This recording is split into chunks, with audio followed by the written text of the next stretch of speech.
आज की सबसे बड़ी खबर है, क्रेमलिन से जुड़े रणनीतिकार दिमित्री त्रेनिन का बहुत बड़ा दावा। तीसरा विश्व युद्ध शुरू हो चुका है। पहले दो विश्व युद्ध जैसा दिखता नहीं है और दुनिया में कई मोर्चों पर जंग भी जारी है। दिमित्री त्रेनिन का ये एक बहुत बड़ा दावा है और आपको बता दें, क्रेमलिन से जुड़े रणनीतिकार दिमित्री त्रेनिन का ये दावा कि तीसरा विश्व युद्ध शुरू हो चुका है और ये पहले दो विश्व युद्ध जैसा नहीं दिखता है। हालांकि तीसरे विश्व युद्ध के इस कुरुक्षेत्र के बारे में एक एक इंफॉर्मेशन अब आपके सामने होगी और एक इंफॉर्मेशन उस लिहाज से आपके सामने है जहां 3 कुरुक्षेत्र का जिक्र अब आपके सामने होगा।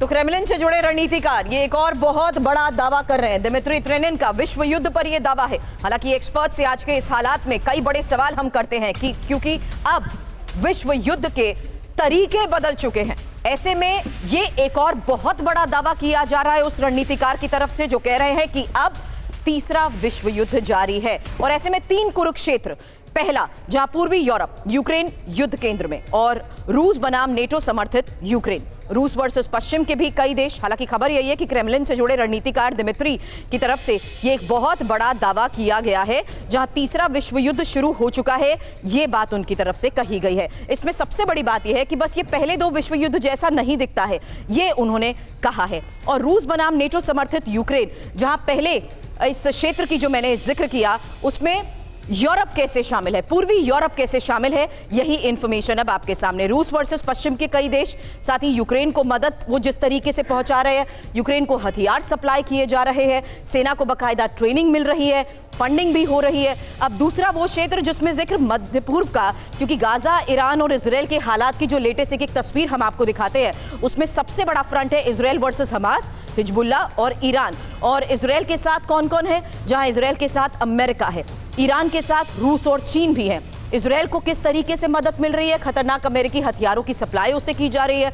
मध्यपूर्व में चारों ओर से सुरक्षा और साथ ही तीसरे क्षेत्र की बात अगर करें तो चीन वर्सेस ताइवान, क्योंकि ताइवान के साथ अमेरिका है। और इस बीच ताइवान को मदद कैसे मिल रही है? सैन्य मदद, हथियारों की सप्लाई।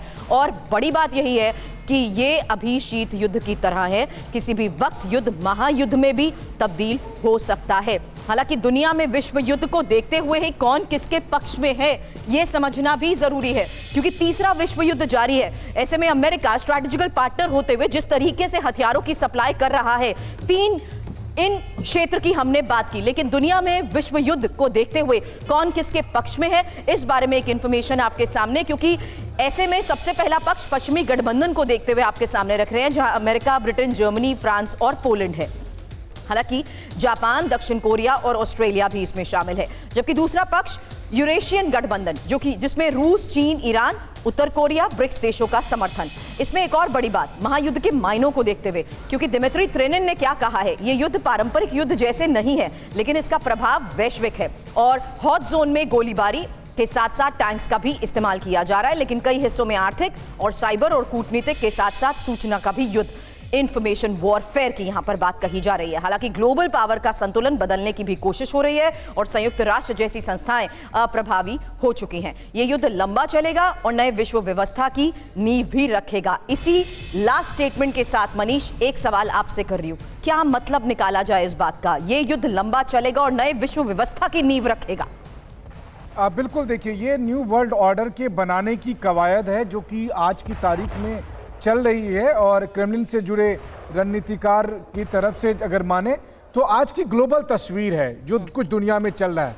देखिए, मोटे तौर पर इस दुनिया में 3 कुरुक्षेत्र हैं आज में, जिसमें से एक रूस यूक्रेन युद्ध का आप देख रहे हैं, जिसका दायरा थोड़ा बढ़ के आप पूर्वी यूरोप के कुछ और देशों को रख लें। अक्सर हम लोग बताते हैं बाल्टिक देश में के जो कुछ हलचलें चलती है उसके बारे में।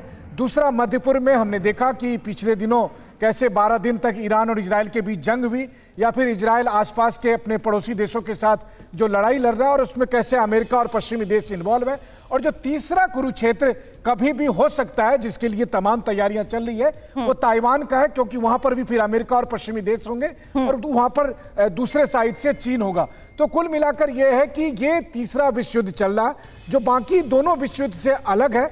लेकिन अगर इसमें भी अगर आप नंबर ऑफ कंट्री देखें तो रूस और यूक्रेन के मामले में भी 30 कंट्री इन्वॉल्व है, में 2 दर्जन के करीब कंट्री इन्वॉल्व है। और अगर चीन और ताइवान का मसला आया तो करीब 30-40 कंट्री से तो 100 के करीब कंट्री इन तीनों कुरुक्षेत्र की वजह से अगर इन्वॉल्व है तो तीसरा विश्व युद्ध तो इसे आप कह ही सकते हैं।